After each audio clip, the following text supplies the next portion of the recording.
every season you say the story of this team will be told once everything ends. Mm-hmm. What's the story of this team to date as you prepare for such a unique season and a week 0 conference opener and all that comes from that? Yeah, I think I probably said this a little bit at the end of spring ball. Like, are we tough enough to be good enough? And you're going to find out really fast, right? And, I think, and that's just a longevity. That's not just one game. It's the global scale of what is upon this team. Obviously, a really unique and different football season with an opening game, how we have it. The length of the season that gets extended even another week in terms of regular season football. So I think it's going to take great mental toughness. To ask any 18 to 22-year-old, let alone you look in the National Football League and see the length of those seasons, man, it's a mental grind. And, I think there's just a toughness that it's going to require and a maturity to really be able to tackle this season and really find out if you can consistently be your best throughout the entirety of the season. And, there's great challenges to that for sure. Over the course of his career as he prepares to be a 3-year starter, you've watched Rocco evolve as a leader and performer. But what have you seen in this offseason that you feel like can elevate him even more than he has previously? Yeah, in that elevation, you're talking now when you get to this level that he's performed at, especially last year, you're talking, those gaps are going to be harder, smaller and smaller to fill in. The jump to where he's trying to get to is the precision and detail to make those jumps are going to even be that much more precise. And so, I just think for him, he's really tackled, and what I'm proud of him is his ability to just tackle himself, like from having the ability to be a little bit more accurate in the passing game, the ability to continue to evolve. And I think he'd already taken a major step year 1 and 2 as a great leader in our football program. And that's probably one of Rocco's special traits is he's just got such great humility and leadership ability. And so, I think for him continuing to master the offense and putting us in the best plays, even though I feel like he made a gigantic step a year ago in that. Situational football, I think you saw Rocco play great situational football a year ago. Can he continue to evolve and be great in those moments? And the consistency of doing that is hard, especially when the ball's constantly in your hand and you probably got the most opportunities to succeed, and yet sometimes you also have the most opportunities that it could go the other way, and you're depending on all the other 10 guys to do their job for your success to actually occur. So, I just think for him, what I am very proud of is just his unbelievable attack and curiosity to figure out how to get better every day. And he's a guy that is relentless in the pursuit to become his best. And as long as you have that curiosity, as long as I always have said, like, curiosity kills complacency. It certainly has. And his ability to stay curious as a football player and a leader has just been really fun to watch, and I appreciate it. And I think it's certainly got him on the path for another great opportunity to just show how special he truly is. Matt, what's it like at this point in the season to go into it with a defense that we think is pretty much fully healthy from an injury standpoint? Yeah, it's certainly different. First 2 days of practice, it's like, man, when you see Bacon and Lovett and the physicality of those body types and who those guys are, and you see Willich back on the football field, and you see McLaughlin back on the football field, and just the growth they made, and you're just talking about a different football team. You're talking about a group of guys that look different. You see the growth of the defensive line. I think we've added some veterans. We've had some talented young guys on the program that have made significant strength gains and body transformation. And then you see a healthy Dom Orange. You see a guy like that's kind of a centerpiece of the team. And then the growth of the secondary. A lot of those young guys are guys that are young players that have grown from the inside out in our own football program, and now are going from redshirt freshmen or redshirt sophomores into some critical playing opportunities. And those guys have developed in our program. And so to me, you look at this team, and especially on the defensive side of the football, and I just think that there's a great confidence right now about the growth that group has made in the offseason, whether it's getting healthy or physical transformation from young player to a player that's now being counted on to come in and compete for playing time. maybe it is that confidence, but over the course of a season, where do you expect, having a full depth chart to make the biggest difference? Yeah, and obviously that's huge. You just don't know. Sometimes it's luck, right? I mean, man, you're talking four, by the time we got through two, maybe 8 quarters of football, your linebacker core was down 4 players. That's tough. I mean, how do you control that? All 4 of those situations were not like, man, they had an injury. They're just fluky things. So I think the depth of our football team now being here 10 years and feeling like we know what fits. I mean, we got 121 players in camp. We feel like we've had great retention here. We feel like we've recruited to a plan at every position group across the board. And I do think we felt like a lot like last year. Our depth saved us, and it got challenged early. We would have loved to have probably been healthier later for sure. But it's just that's how it rolled. You can't complain about it. You got to be able to persevere through it. And we were able to do that.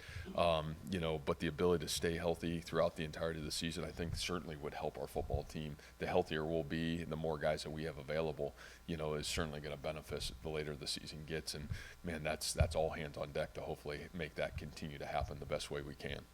Coach, you mentioned that you kind of designed your off-season program around this early start. Yeah. Did you reach out to any coaches who have taken part in this game to see how they did it and what they might do differently? Yeah, I talked to Coach Freeman at Notre Dame. Obviously, those guys have done that and did it 2 years ago. Talked a little bit to Scott Frost, and I know he did it with Nebraska a couple years ago. But really spent probably the bulk of my time in the National Football League just because, to me, I still think if you've studied the results of the college game, nobody's done this well. There's not been any sustainable success in the season if you really study it. And the game is unique in its own right. It's coming back from that game and what happens next that I think people have really struggled with. And, I think the area that they haven't struggled per se is in the National Football League. When you look in the National Football League, it's a very similar model. They leave on Thursday, they get there on Friday, they play the game Sunday, they go home. And then they play, most of the teams have chosen, you get the opportunity at that level to choose when you get your bye week, once you play over there, and all those teams are choosing to play the next week. Why are you making that decision? How do you prepare for that? What's that look like? So I think for me, we've really tried to have all hands on deck, knowing that, yes, that's the challenge at hand. Yes, nobody seemed to master that collegiately, but there's no excuse. Figure it out. How do we do it, and how do we give ourselves and our kids the best opportunity to create a plan for us to be successful? And again, we're the healthiest, I would say, we've also been in terms of the leadership of our performance team.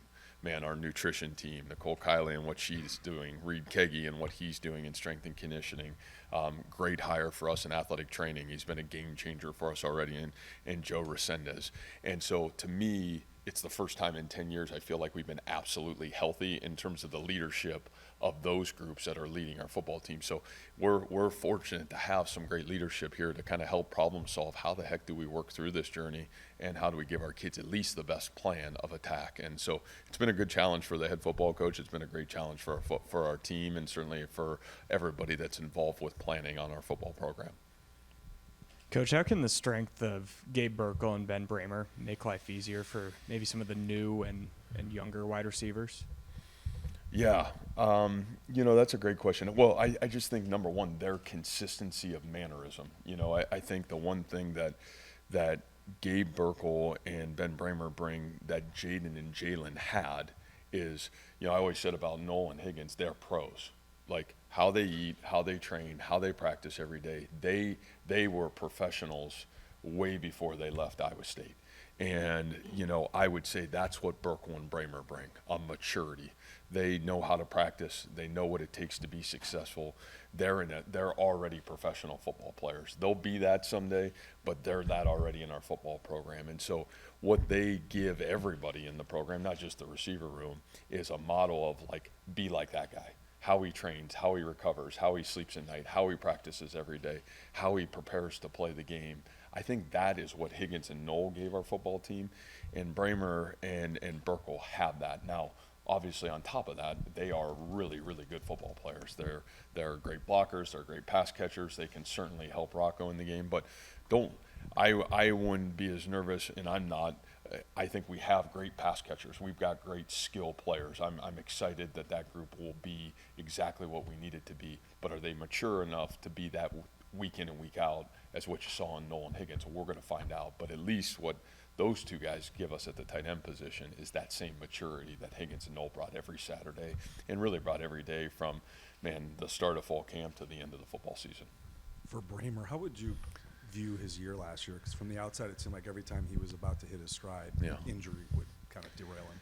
Yeah, I think it was probably in the vein, honestly, of some of those linebackers. It was really frustrating, and I think for Ben, he would tell you, for as much success and confidence that he gained as his freshman football season, I think equally going through hard last year was really physically and mentally, I think, exhausting and at times devastating. I think nobody is a greater competitor on our football team than what Ben comes every day to want to compete to be great. And for him to, kind of almost going through it really at times in fall camp, kind of getting out of it, then you felt like we were kind of hitting his stride, and then next thing you know, he had a little setback, and then you get to Texas Tech and it's a major setback. And I think it was just a really frustrating year. And again, those things happen. And what I think that the positive now as we look back on it is the growth that Ben's made. And I just think that it challenged him mentally and it challenged him physically. And I think what's been a real joy to watch is the summer he's had, even early in fall camp.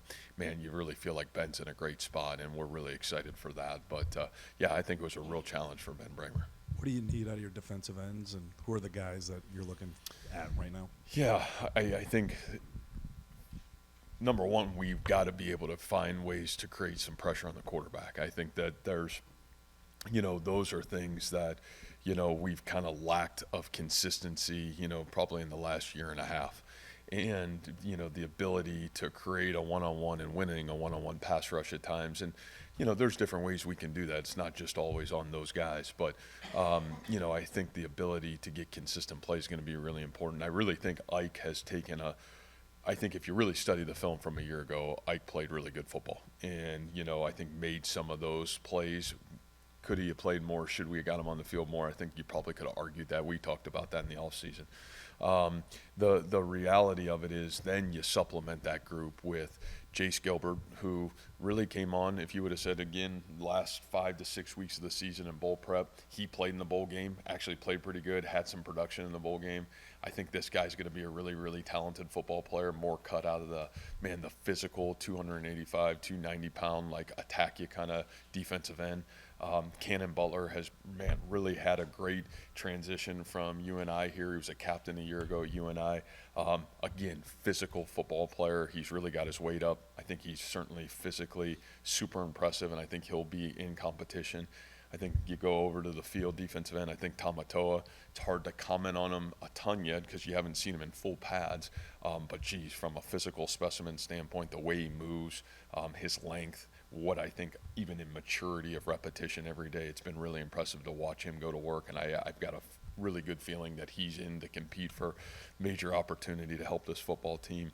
Miles Mendezun's a fifth-year senior here who's got a great motor, who's had some pretty positive moments for us in special teams and has had moments on defense that I think have been impressive. I think Von Troy Malone is a young man from Tulsa that he was healthy, was with us all spring, and I thought had a really good spring for us. And I think the guy that's got some wow moments already is Trey Verdone. I think you can't count him out. You talk about a guy that was a real problem in spring ball for us as a young freshman that came in here and then had a whole summer to really transform his body and what that guy looks like. I think he brings some uniqueness to the table. So I'm excited about what that room has to offer. Elijah Nakansa is a guy that can bump inside and out. Played at Utah last year, played down the stretch, was flashes of some elite football in his career coming forward. And I think you'll see that of Elijah. He can play both inside and out, so I think he's another guy that gives you flexibility. So, Elijah's almost, 305 and a guy that can go inside and outside and do some things with his length and size. So, yeah, we're excited. I think there's multiplicity there. Obviously you have Dom and Zamir on the inside of it that I think we're super excited about what that group's got the ability to look like. But, I think we're certainly a different looking defensive line than we were a year ago, and that part's certainly positive. And you add some of the growth of the young guys, you add a young guy like Trey, and then some of those veteran guys that came in here. But I think there's going to be great competition. It's really what we wanted out of this fall camp, to have competition and hopefully create the depth we need to be as good as we need to be on that defensive line. What's it been like watching Tyler Miller, grow on and off the field during what's been a lengthy career? Yeah. Yeah, I think Tyler, we've had so many great stories that you guys have done a great job. And I just think Tyler's like one of those like elite stories in this program. I mean, he is a guy that has, I think, probably, you come from such a small town, right? You come here, you are tough, you grew up on the farm, you worked your tail off your whole life. Man, did he ever really think he was going to start? I don't know. Gets thrown into the fire early, has some good days, has some bad days, goes through some injuries, has a child, now he's got 2 children, and this guy is like the epitome of like, man, he's more mature than half our coaching staff, he's just like, man, he owns a home, he's got 2 children, he stands for what's right. This guy has been an unbelievable father. He's become a great football player. He's earned the right to be confident because of his work ethic. I mean, nobody's worked harder to get himself to this stage of his career and be a great player than what Tyler has. And he's done it all through handling a lot of adversity along the way. And that is, I think that's 18 to 22, and as some of you guys know, from 22 to 40. It's like, and it just keeps coming, right? But his ability to persevere hard things, stand for what's right every step of the way, never flinch from adversity. I'm really proud of him. And he's a great leader in that locker room. Every time Tyler Miller speaks, everybody listens, because I think the respect that everybody watches what he stands for, how he handles his life outside of football, how he handles his family, and really how he handles his business every day here is super impressive. What's next for him, maybe not just this season, but beyond this season in terms of potential afterward?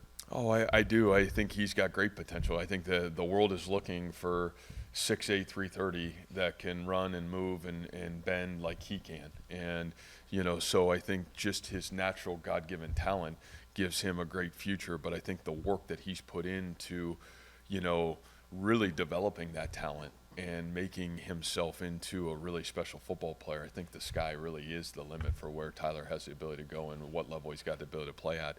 And I think what I'm excited about Tyler is his most important mission is, how do I lead this football team to be the best team it can be? And that's what I've always loved about him. It's never been about him, even what he's gone through. It's always been, man, how do I do what's best for the football team to be successful? So we're really proud of him. Really special human, and it's great to be able to lead with great leaders like that in our football program.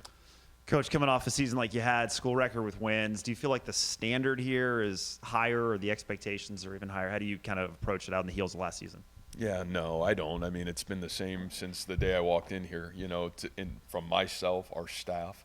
Took us a little bit to get the belief of maybe everybody else, but the reality of it is I think since 2017 we've competed or been in the position to compete for a conference championship. And that's been our mission from day one that we got here. And, that's that standard, that expectation really hasn't flinched in our walls. I wanted to ask you about the amazing fans that come out. I know everything's getting more expensive across the country, potentially even so more with athletic departments trying to figure out how to cover the cost of new revenue sharing. Do you feel like with potentially increased costs, it'll have any impact on fans coming up and continuing the traditions here at Jack Trice Stadium of selling out?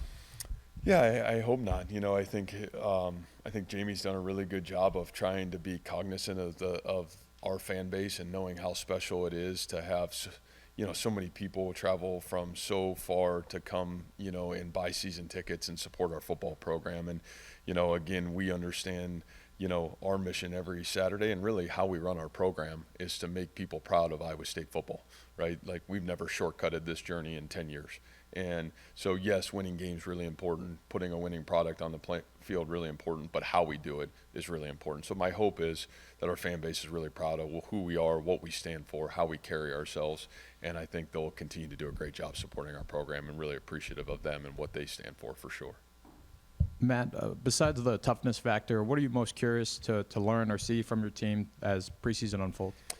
Well, I think for a little bit of it, and you've heard me talk about in these press conferences, man, you're A players. I think a little bit of it is who are the A players? We know who some of them are, but I think there's some great competition to say, to me, an A player is I can repetitively do my job at an elite level day in and day out. And I think some guys are growing into that level. I think some guys are coming in to try to compete to be at that level. And the only way you can do it is, make it about 98 degrees and practice day after day after day and try to make it as hard as you possibly can. And the good Lord's helped us with 98 degrees. And, my job will be see how hard I can make it and see who can show up every day and prove and earn the right to be confident. And so I think we're all excited about that. I'm excited to see kind of where our football team is. I think they've done a great job of mastering every phase of the offseason, but there's still a different phase. When you add contact, collision, and you add the sport of football into it and the consistency, if you want to be a great player, that it's going to take to play, that's what fall camp brings you. And it's one of my favorite parts about this time of year because it starts to really evolve and show itself. So I think this team's got great challenges of uncovering those players. I don't think we'll know that for the next 3 weeks because, again, that's consistency over time, helps you really identify where are these guys, the traits that we ask them to put together throughout the offseason. Man, your nutrition, your strength and conditioning, how you take care of your body, is it really coming out in your fundamentals, how you show up every day to practice. So all things that I love about this time of year, and I think a great challenge for this year's team to kind of uncover some of those things. And in regards to the Ireland game, who have you spoken to in the NFL, and what was kind of the best advice you've received in regards to handling a game in Europe? Yeah, I was out at the Patriots for a little bit with Coach Vrabel this off season. Obviously Coach Sirianni with the Eagles. Probably who I Phillies last year was kind of almost verbatim of what our trip's going to look like. They played their opening game away out of the country last year, and then played 4 or 3 straight games, and then had a bye. So at least matched a little bit for us. Coach Vrabel has done that in his past. It was really good information. So those were the guys that I kind of tried to get the most information from. And again, just trying to pick people's brain, and we've met with some nutrition teams. We've met with some sports science teams on some of those other teams as well, just to try to figure out what are the best ways to handle travel to, travel back. Man, how do you practice the next couple weeks to really give yourself the opportunity to be your best? So those were the reasonings for it. I know you said the health of the team's really good. It's still any next to any guys that you're dealing with going into camp? Yeah, I'd still say right now we're in a pretty good spot going into fall camp. Jamaica Parks, our wide receiver, was out last year. Still kind of in the recovery mode right now. I would say he's not back to full strength. Other than that, really going into this thing, I think we're in a pretty good spot. Now, some guys were maybe managing early on in fall camp, but, I think we're in a pretty good spot as we kind of head into fall camp for us. And then at cornerback with John Tez, obviously, quarterbacks know what they're going to face with him. But on the opposite side, who are the candidates to take over there? Yeah, I think that's a big race for us. I think when you talk about Benny Nagoye and, his transition from wide receiver to corner would be put in there to compete to play this year. I think Trey Bell is a guy for us that, was really, really important in terms of getting him on board, what he's had the ability to do. Quentin Taylor was a redshirt freshman a year ago. I think, Bill, if you would have said coming out of fall camp last year, he was one of the hot names for us on our football team that we thought he was really ready to go. Man, going in the first week, got an lower leg injury, and it kind of cost him, his season last year. So, I think globally for us, we feel like there is really good competition. Mason Ellen's a young freshman. David Coffey's a redshirt freshman that's got elite traits that I think is competing. Man, what's all that look like here in the next 2 to 3 weeks? Time will tell, but we at least feel like some physical traits and guys with the talent to be able to compete for those jobs, those exist right now. Thank you, Coach. All right, thank you.